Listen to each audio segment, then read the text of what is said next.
अवधूत चिंतन श्री गुरुदेव दत्त श्री स्वामी समर्थ. मी शीतल तुमच्या सगळ्यांचं आपल्या चॅनलमध्ये स्वागत करते. नॅचरल सुरुवात करते.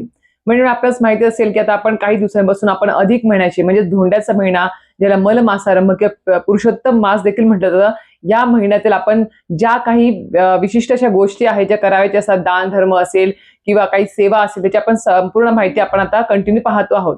तर आता आजचा व्हिडिओ देखील आपला अधिक महिन्याच्या संबंधितच असणार आहे की आपल्याला आता खूप जणांचे ताईंचे मेसेज आले होते की ताई आम्हाला अधिक महिन्यामध्ये कुठल्या सेवा करायला पाहिजे याबद्दल संपूर्ण माहिती द्या. तर नक्की सांगेल की आजचे व्हिडिओ त्याच्याबद्दल असणार आहे. आता आपण आतापर्यंत आईने मुलीची ओटी कशी भरावी किंवा आईने मुलीला कुठल्या वस्तू द्यायला पाहिजे, जावयाला कुठल्या वस्तू दान केल्या पाहिजे, सोबत मुलीने सुद्धा आईची ओटी भरायला पाहिजे, याबद्दल संपूर्ण माहिती आपण पाहिलेली आहे. किंवा अधिक महिन्यामध्ये जोडवे का नवीन केले पाहिजेत किंवा त्याच्यामध्ये भर का घातली पाहिजे, याबद्दल देखील आपण संपूर्ण माहिती मागच्या व्हिडिओमध्ये पाहिलेली आहे. पण आजचा व्हिडिओ अतिशय महत्वपूर्ण आहे, जो प्रत्येक व्यक्तीला कामी येणार असा आहे. कारण की आपणास माहिती असेल की आपण ज्यावेळेस जन्माला येतो त्यावेळेस आपल्या सोबत काही ऋण घेऊन येत असतो. मनुष्य जन्म हा साधा सोपा तुम्हाला आलेला नाही आहे. काहीतरी तुमची ऋण बाकी आहेत, ते ऋण फेडण्यासाठी हा तुमचा मनुष्य जन्म झालेला असतो. त्याच्यामुळेच मग तुम्हाला खरं सांगते की एखादा मनुष्य जन्मामध्ये तुम्हाला काही त्रास होत असेल, काही व्याधी असतील, तुम्ही खूप सारं देवदेव करत असाल किंवा अजून काही तुम्हाला सवयी असतील, तर ते सगळं काही समजायचं की आपले कुठले तरी काहीतरी मागच्या जन्माची ऋण राहिलेली आहेत, ती ऋण फेडण्यासाठी हा आपला जन्म झालेला आहे. कारण की जोपर्यंत तुम्ही ऋणातून मुक्त होत नाही तोपर्यंत तुम्हाला मोक्ष देखील मिळत नाही. तर आता मंडळींनो, आता आपल्याला आजच्या व्हिडिओमध्ये हेच बघायचं की अधिक महिन्यामध्ये जी सगळ्यात प्रभावी म्हणायला हरकत नाही, जी प्रखर पितृदोषावरती सोबत आपणास माहिती असेल की बा पुरुषांना फक्त एका घरचाच पितृदोष असतो, पण महिलांना माहेर आणि सासर दोन्हीकडचे प्रखर पितृदोष असतात. तो प्रखर पितृदोष समूळ नायनाट व्हावा असं वाटत असेल आणि सगळ्यात शेवटचा पर्याय म्हणून हा आजच्या व्हिडिओमध्ये सांगितलेला उपाय किंवा सेवा असणार आहे, जी प्रखर पितृदोषावर असणार आहे, जी समूळ तुमचा नष्ट करणार आहे. सोबत बघायला गेलं तर आपल्या घरामध्ये जी काही दरिद्री आहे ती सुद्धा नष्ट करण्याचं काम ही सेवा करणार आहे. त्यामुळे आपल्याला या अधिक महिन्यामध्ये, ज्याला पुरुषोत्तम मास देखील म्हटलं जातं, आणि या अधिक महिन्यामध्ये आपणास माहिती किंवा श्रीहरी विष्णूंनी जास्तीत जास्त सेवा आपल्याला करायची असते, तर नक्कीच त्याच्या संबंधित विष्णूंना सगळ्यात प्रभावी आणि आवडणारी सेवा ही असणार आहे. त्याबद्दल संपूर्ण माहिती आजच्या व्हिडिओत बघणार आहोत. त्यासाठी नक्कीच व्हिडिओ पूर्ण बघा, स्किप न करता बघा, जेणेकरून तुम्हाला संपूर्ण माहिती व्यवस्थित कळेल. आणि हो, चॅनलवरती नवीन असाल तर नक्की चॅनल सबस्क्राईब, लाईक आणि शेअर करायला विसरू नका, जेणेकरून माझे येणारे नवनवीन जे व्हिडिओ आहेत ते तुमच्यापर्यंत सगळ्यात आधी पोहोचतील. तर मंडळींनो, ज्यावेळेस मनुष्य जन्माला येतो त्यावेळेस प्रत्येक मनुष्य आपल्यासोबत काही ना काहीतरी ऋण सोबत घेऊन आलेला असतो. त्यातल्या त्यात बघायला गेलं तर प्रत्येक मनुष्यासोबत 5 ऋण हे सदैव असतात जन्माला आल्यावरती. ते म्हणजेच काय? मनुष्य ऋण, देव ऋण, भूत ऋण, पितृ ऋण आणि ऋषी ऋण. हे 5 ऋण असतात. त्यातलं कुठलं तुमचं ऋण बाकी असेल तर तो ऋण फेडण्यासाठी तुमचा हा जन्म झालेला असतो. आता हे झाले 5 ऋण, आणि हे 5 ऋण मी खरं सांगते, 5 ऋण फेडण्यासाठी आपल्याला रोज पंचमहायज्ञ आपण करणं खूपच जास्त गरजेचं आहे. कारण की हे ऋण जर तुम्हाला साध्या सोप्या विना खर्चिक तुम्हाला गोष्टींनी जर संपवायचे असतील रोजच्या रोज हळूहळू, तर नक्कीच मला पंचमहायज्ञ रोज करायलाच पाहिजे घरामध्ये, जे आपल्या पितरांसाठी असतं आणि हे ऋण फेडण्यासाठी असतं. 5 ऋण फेडण्यासाठी असतं. त्याच्यासोबत आपल्याला बघायला गेलं तर मनुष्य तुम्हाला सांगितल्याप्रमाणे ऋण काही ना कधी जन्माला येताना घेऊन आलेला असतो. ते ऋण एवढे प्रखर असतात काही काही जणांचे की अक्षरशः समजा आता आपल्यावरती पितृऋण असेल, समजा आपण आपल्या मागच्या जन्मी किंवा त्याच्या मागच्या जन्मी मागच्या 7 जन्मामध्ये आपण आपल्या पितरांसाठी केलेलं नसेल किंवा आपल्या पितरांच्या काही अतृप्त इच्छा राहिलेल्या असतील, त्यांची आत्म्याला शांती मिळाली नसेल, तर नक्कीच आपल्याला आपल्या घराण्याला, आता घरातल्या एका व्यक्तीला पितृऋण नसतो बरं का, संपूर्ण कुटुंबाला पितृऋण लागलेला असतो. आणि पितृऋण म्हटलं तर आपणास माहिती आहे की बा अक्षरशः होत्याचं नव्हतं होतं, अक्षरशः एवढी कंडिशन बेकार होते त्या प्रखर पितृदोषामुळे. पितृऋण म्हणजेच काय? प्रखर पितृदोष मागे लागणे. तर हा प्रखर पितृदोष जर मागे लागला तर तुमची कुठल्याच क्षेत्रामध्ये प्रगती होत नाही, कुठले चांगले कार्य तुमच्या घरात घडत नाही, कुठल्या चांगल्या गोष्टी शुभ कार्य देखील तुमच्या आयुष्यामध्ये घडत नाही, आणि फक्त अधोगतीला ते कुटुंब जात असतं. सोबत वंशाचा नायनाट सुद्धा त्या घरामध्ये होत असतो. एकामागून एक मृत्यू घरामध्ये होत असतात.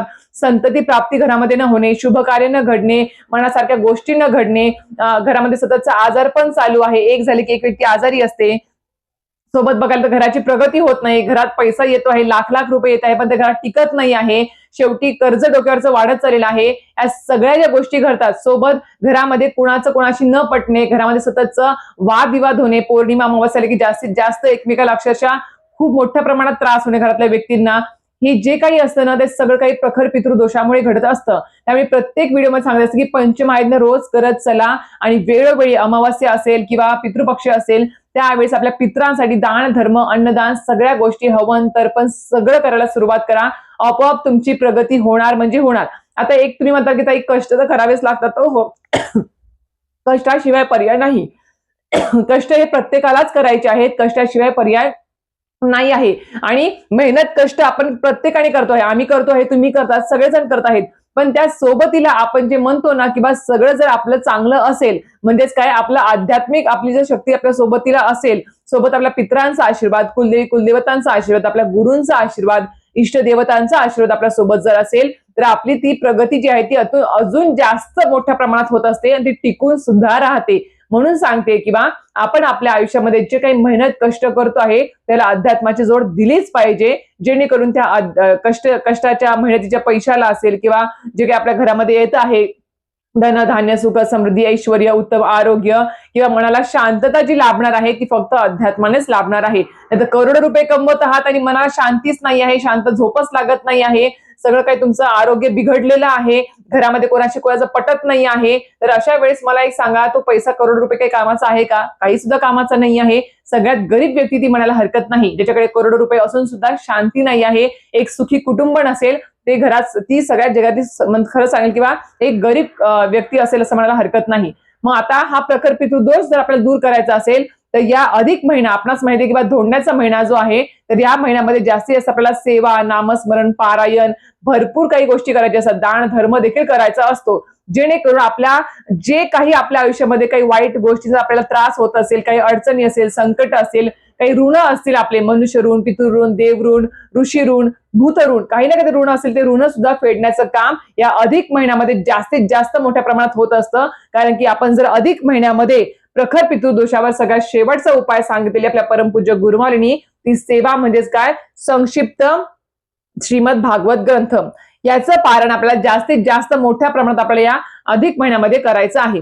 आता अधिक महिना तुम्हाला सांगितलं की श्रीहरी विष्णूंना हा समर्पित असतो, त्याच्यामुळे आपल्याला ही विष्णूंचीच सेवा आहे असं म्हणायला हरकत नाही. आपलं पालन पोषण करण्याचं आपलं जे काही काम असतं ते आपल्या श्रीहरी विष्णूंकडे असतं, म्हणून सांगते आहे. आता आपण बघायला गेलं तर खूप जण भगवद्गीता जी आहे मोठी बघा तिचं पारायण करायला बघतात, पण तो प्रत्येकाला त्या ग्रंथाचं पारायण करता येईल असं नाही आहे आणि प्रत्येकाला तेवढा वेळ सुद्धा आजच्या धावपळीच्या युगात असेल असं नाही आहे. त्यामुळे आजच्या या धावपळीच्या युगामध्ये प्रत्येकाला श्रीमद भागवत ग्रंथाचं पारायण करता यावं आणि आपल्यावरती जे काही प्रखर पितृदोषाचं काही सावट आहे दूर व्हावं असं वाटत असेल तर नक्कीच त्यासाठी आपल्याला आपल्या परमपूज्य गुरुमाऊलींनी ही आपल्याला 700 श्लोक ही अशा प्रकारची ही आपल्याला श्रीमद भगवद्गीता आपल्याला करून दिलेली आहे.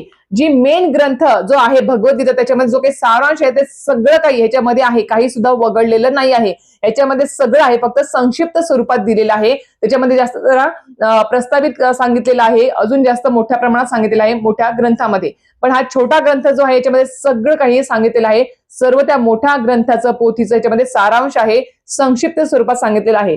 त्याच्यामुळे सांगेल की बा हा ग्रंथ आपल्या प्रखर पितृदोषावर सगळ्यात प्रभावी ग्रंथ मानला गेलेला आहे आणि सगळ्यात शेवटचा एक पर्याय उपाय म्हणून सांगितलेला आहे. विना खर्चिक आहे, काही जास्त खर्चिक आहे का? ही जी पोथी आहे ती 64 रुपयाला पोथी मिळते आणि ही पोथी तुम्हाला जवळच्या दिंडोरपेठ स्वामी समर्थ केंद्रामध्ये भेटून जाईल. आता ज्यांचं जवळपास दिंडोरपेठ स्वामी समर्थ केंद्र आहे त्यांनी आजच आणून घ्या. अजून आपला अधिक महिना सुरू व्हायला माहिती की आपल्याला 17 मे पासून अधिक महिन्याला सुरुवात होणार आहे. त्याच्या अगोदरच आपल्याला जे जे काही पारायण करायचे आहे, जे काही आपल्याला सेवा करायची सगळ्या पोथी ग्रंथ सगळं काही आणून घ्या आणि त्याच्यानंतर आपल्याला काही धावपळ होता कामा नये. अधिक महिना सुरू झाल्यापासून संपेपर्यंत तुम्ही कितीही संपूर्ण महिना जरी अधिक महिना तुम्ही जर पारायण केलं, रोज एक एक पाठ जरी केला तर अतिशय उत्तम, खरं सांगते अतिशय उत्तम, सर्वात प्रभावी. आणि ज्यांना जेवढं यथाशक्ती शक्य होईल त्यांनी विशिष्ट संख्येमध्ये जरी याचं पारायण केलं तरी सुद्धा चालणार आहे. पण वेळात वेळ काढून मी खरं सांगते याचं पारायण करायला विसरू नका. सगळ्यात अधिक महिन्यातल्या सगळ्यात प्रभावी सेवांपैकी ही एक प्रभावी सेवा आहे, जेणेकरून आपल्याला अधिकाधिक पुण्य प्राप्त होणार आहे. आपलं अधिकाधिक पुण्य प्राप्त आपल्याला या सेवेने झालं तर आपला प्रखर पितृदोष देखील समूळ नायनाट होणार आहे. आता हा जो ग्रंथ आहे तुम्हाला सांगितलं की दिंडोरपेठ स्वामी समर्थ केंद्राच्या स्टॉलवर दुकानात तुम्हाला केंद्रात भेटून जाईल. आता ज्यांच्या घराजवळ केंद्र नाही आहे त्यांना मी एक नंबर पीप करून देईल, तो नंबरवर कॉन्टॅक्ट करा. ते दादा तुम्ही सांगा की आम्हाला तसा ग्रंथ हवा आहे आणि सोबत तुम्हाला अजून काही साहित्य हवं असेल तर ते सगळं त्यांच्याकडे आहे अवेलेबल. त्यांच्याकडून तुम्ही मागून घ्या, घरपोच दादा तुम्हाला पाठवतील. आणि हो, त्या दादाला तुम्ही सांगा की तुम्ही कुठे राहता, तुमचा एरिया सांगा, जेणेकरून ते तुम्हाला सांगतील, तुम्हाला सुचवतील की बा जवळपास तुमच्या केंद्र आहे का. जसं तुम्हाला माहिती नसेल समजा, ते तुम्हाला सुचवतील आणि तिथे जाऊन तुम्ही जर घेतलं तर तुमचे कुरिअरचे पैसे देखील जे काही आहे असतात बघा, म्हणजे आपल्याला एक्स्ट्रा जे लागतात चार्जेस आपल्याला ते पण तुमचे वाचतील. आणि जर तुमच्याकडे नसेलच केंद्र तर नक्की सांगेल, 2-4 रुपये आपले एक्स्ट्रा जातील आपले कुरिअरचे, पण नक्कीच ही पोथी मागून घ्या. तुम्हाला आयुष्यभर याचं काम पडणार आहे, एवढं लक्षात ठेवा. आणि या एका 64 रुपयाच्या पोथीने तुम्हाला खरंच सांगते खूप काही मिळणार आहे. प्रखर पितृदोष विना 64 रुपयामध्ये तुमचा पूर्णपणे हा समूळ नायनाट होणार आहे याचा. आता हा जो ग्रंथ आहे तुम्हाला एका बैठकीत त्याचं एक पारायण करायचं आहे. असं नाही की अर्ध आता वाचू का, अर्ध नंतर वाचू का, तर असं नाही. याच्यामध्ये, या पोथीमध्ये, या पारायणामध्ये कुठलाही शॉर्टकट वापरायचा नाही आहे. आता ज्या वेळेस तुम्ही आता समजा दिवसभरामध्ये केव्हाही तुम्ही या पोथीचं पारायण करू शकता. याला काही तसा नियम नाहीये की याच विशिष्ट काळामध्ये याचं पारायण करायला पाहिजे, असं काही नाही. तुम्ही सकाळी ब्रह्ममुहूर्तापासून ते रात्री झोपेपर्यंत कधीही याचं पारायण करू शकता. फक्त देवघरासमोर धूप दीप लावून आपल्याला हे पारायण करायचं असतं. तर सुरुवातीला आपल्याला स्वामी स्तवन म्हणायचं असतं, जी एक प्रार्थना आहे आपल्या स्वामींची ती म्हणायची असते हात जोडून. त्यानंतर तुम्हाला एक वेळा श्री गणपती अथर्व शीर्षांचं पठण करायचं असतं हात जोडून. त्यानंतर श्री स्वामी समर्थांची एक माळचा जप करायचा आहे. त्यानंतर 24 वेळा गायत्री मंत्र, एक माळ विष्णू गायत्री मंत्रचा जप करायचा आहे. त्यानंतर एक वेळा पुरुष सूक्तम आणि एक वेळा श्री सूक्तम. हे म्हटल्यानंतर ही सुरुवातीची प्राथमिक आपली सेवा आहे ती संपूर्ण करायची. त्याच्यानंतर तुम्हाला आपल्या पाठाला सुरुवात करायची आहे. असा हा पाठ आहे. आता हा बघा, इथे श्रीमद भागवत गीताचा पहिला अध्याय इथे दिलेला आहे बघा. आणि मराठीमध्ये आहे. जास्त तुम्हाला म्हणजे सगळ्या तुम्हाला त्याच्या कथा कळतील अशा लँग्वेजमध्ये आहे. जास्त संस्कृतमध्ये पण नाही आहे, आपल्या साध्या भाषेमध्ये आहे. असं काही अवघड नाही आहे. आता बघा, हा पहिला अध्याय इथे सुरू झाला. तर आता हा पहिला अध्याय संपला. इथे 2 पानाचा एक पहिला अध्याय होता. त्यानंतर बघा तुम्हाला दाखवते, हा बघा, हा दुसरा अध्याय आहे. दुसरा अध्याय संपतो इथे लगेच बघा. असे तुम्हाला बघायला गेले 700 श्लोकी म्हणताय तुम्हाला.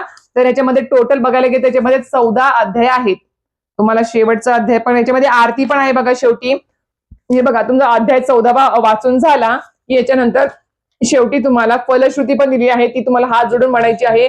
आणि त्यानंतर श्रीकृष्णाची आरती दिलेली आहे. नंतर सुलभ संक्षिप्त भागवताची पण आरती दिलेली आहे याच्यामध्ये. आणि नंतर मग स्वामीचं म्हणजे पाठ वाचल्यानंतर आपल्याला कुठल्या आरत्या करायच्या ते आरत्या पण याच्यामध्ये शेवटी दिलेल्या आहेत बघा. फलश्रुती सहित दिलेला आहे. एवढी प्रभावी हा ग्रंथ आपल्या परमपूज्य गुरुमाऊलींना या आपल्या धावपळीच्या धकाधकीच्या जीवनामध्ये आपल्याला म्हणजे याचा आपल्याला खूप फायदा होणार आहे. खरंच सांगते मी तुम्हाला. आणि संकल्पयुक्त जर पारायण केलं तर अतिशय उत्तम. नियमांना धरून आपल्याला पारायण करायचं असतं. आणि जेव्हा केव्हा तुम्ही ह्याचा पाठ करणार आहे अधिक महिन्यामध्ये, त्यावेळेस खरं सांगते नियम तुम्हाला म्हणजे मांसाहार कडकडीत बंद, परान्न वर्ज्य करायचं. आणि हे पारायण करण्याच्या दिवशी आपल्याला ब्रह्मचर्याचं पालन करायचं आहे. तर संकल्पित तुम्ही पारायण करता आहात 5, 7, 11 विशिष्ट संख्येमध्ये, तेवढे दिवस तुम्हाला ब्रह्मचर्याचं पालन करावं लागणार आहे. सोबत सांगितलं मांसाहार कडकडीत बंद, व्यसन नाही करायचं आणि परान्न बंद, हे तुम्हाला नियम पाळायचे आहेत.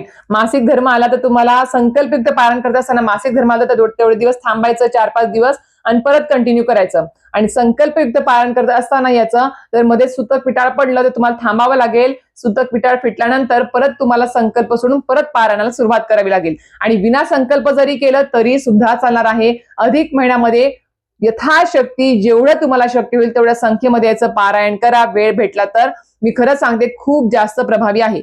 आता म्हणतात की ताई दरिद्री कशी काही कमी होईल याने, तुम्ही थंबवरती लिहिलेलं आहे. तर मी एक सांगेल, जेव्हा केव्हा आपण मेहनत कष्ट करतो त्या मेहनत कष्टाला जर आपल्या पितरांचा आशीर्वाद असेल, आपल्या प्रगतीच्या आपल्या वाट्यामध्ये जर आपल्या पितरांचा आशीर्वाद सोबतीला असेल, आपल्या कुलदेवतांचा आशीर्वाद सोबतीला असेल, आपल्या गुरूंचा आशीर्वाद आणि इष्टदेवतांचा आशीर्वाद सोबतीला असेल, तर मी खरंच सांगते सगळं काही चांगलं होतं. आणि एवढ्या पगारामध्ये सुद्धा सगळं काही आपलं भागतं आणि बरकत होते घरामध्ये. ते आलेला पैसा घरात टिकून राहतो, धनधान्य टिकून राहतं. त्याच्यामध्ये उत्तरोत्तर वाढ होत जात असते आणि तुम्हाला शेवटी बघा जाणवेल हळूहळू की अरे आपण एवढा खर्च या महिन्यामध्ये झाला तरी सुद्धा आपलं काही ना काही शिल्लक आहे, बचत शिल्लक आहे, हे तुम्हाला हळूहळू जाणवायला सुरुवात होईल. आणि हीच ताकद आहे आपल्या या अध्यात्मामध्ये, या पोथीच्या पारणांमध्ये, विशिष्ट प्रकारच्या लक्ष्मी तोडग्यांमध्ये आणि उपायांमध्ये. म्हणून सांगते की जेव्हा केव्हा तुम्हाला वाटेल ना, आणि अजूनही सांगेल की ह्याचं पारायण तुम्ही प्रत्येक एकादशीला सुद्धा करू शकता. प्रत्येक महिन्याच्या एकादशीला, आता प्रत्येक महिन्यात 2 एकादशी असतात, त्या 2 एकादशीला जर तुम्ही एक एक पारायण केलं, या एक एक पाठ जर केला याचा, तरी सुद्धा चालणार आहे. प्रखर पितृदोष मुळासकट दूर होतो आणि पंचमहायज्ञ सुद्धा रोज करायचे आहे, नित्य सेवा रोज करायची आहे. तर ह्याच्या जोडीला आपल्याला हे सर्व पारायण करायचे आहेत. तर अशा प्रकारे आपण, मी खरं सांगते, पितृदोष, प्रखर पितृदोष दूर झाला तर आपल्या घरामध्ये आपोआप लक्ष्मी नांदते, लक्ष्मी दूर होते, सगळी निगेटिव्हिटी दूर होऊन जाते पितृदोष गेला की, आणि आपल्या घरामध्ये सर्व शुभ कार्य देखील घडतात आणि हळूहळू आपली प्रगती ही होत राहते. म्हणून सांगते, आपल्या पितरांना कधी नाराज करू नका. पितरांच्या ज्या काही आपले काही विधी असतात, जे काही आपल्याकडे आपले कर्म आहेत पितरांच्या बाबतीत, भलेही त्यांनी कितीही काही केलं असेल आपल्यासाठी किंवा नाही केलं असेल तरी सुद्धा आपलं कर्तव्य आहे ते गेल्यानंतर त्याच्यासाठी काही ना काही दान, धर्म, हवन, तर्पण, सेवा करत राहणे, त्यांचं स्मरण करत राहणे. चांगल्या गोष्टींमध्ये आणि वाईट गोष्टींमध्ये पण असेल, पण आपण आपल्या पितराचं स्मरण नक्कीच करावं. तरच आपल्याला म्हणतात ना, त्या मेहनत कशी तिच्या पैशाला आपल्याला त्याचा लाभ आपल्याला होत असतो. तर अशा प्रकारे तुम्हाला संपूर्ण माहिती कळाली असेल तरी सुद्धा या गडबडीच्या व्हिडिओमध्ये काही राहिले असेल, अजून काही प्रश्न असतील तर नक्कीच कमेंट बॉक्समध्ये विचारा. 100% त्याचा उत्तर द्यायचा प्रयत्न करेल. आणि अजून एक गोष्ट, मला खूप जण प्रत्येक व्हिडिओच्या खाली किंवा सेवांच्या खाली विचारतात, उपाय तोडग्यांच्या खाली विचारतात. म्हणजे ज्या ताईंचं मिस्टर वारलेले आहेत किंवा त्या ताई विधवा असतील, त्या विचारतात की ताई आम्ही ही सेवा करू शकतो का? तर मी एकच सांगेल, सेवा सगळेजण करू शकतात. कुठलीही सेवा असेल, प्रत्येक स्त्री करू शकते, प्रत्येक पुरुष करू शकतो. असं नाही की मी विधवा आहे, मी सवाष्ण आहे, मी कुमारिका आहे. सगळेजण सेवा करू शकतात. परमेश्वरासमोर सगळे व्यक्ती समान आहेत, सगळे सारखेच आहेत. हे जे काही भेदभाव निर्माण झालेले आहेत ते फक्त आपण मनुष्याने निर्माण केले आहेत. त्यामुळे असं मनात विचार सुद्धा नाही आणायचा की मी विधवा आहे, मी सवाष्ण नाही आहे, मग मी सेवा करू की नाही, कसं करू, काय करू. विशिष्ट काही गोष्टी आहेत ठीक आहे आपल्याला पाळावे लागतात विधवा स्त्रियांना, पण देवांच्या बाबतीत, त्यांनी सेवा करण्याच्या बाबतीत कोणीही सुद्धा थांबवलेलं नाहीये तुम्हाला. तुम्ही बिनधास्तपणे त्यांचं नामस्मरण, सेवा सगळं काही करू शकता. त्याच्यात काही असं हे नाही आहे की तुम्ही करायचं नाही किंवा एखादं पारायण करायचं नाही, असं काही नाही आहे. सगळं काही तुम्ही करू शकता. तर अशा प्रकारे तुम्हाला आजचा व्हिडिओ माहिती आवडली असेल तर नक्कीच व्हिडिओ लाईक, शेअर, सबस्क्राईब करायला विसरू नका. श्री स्वामी समर्थ.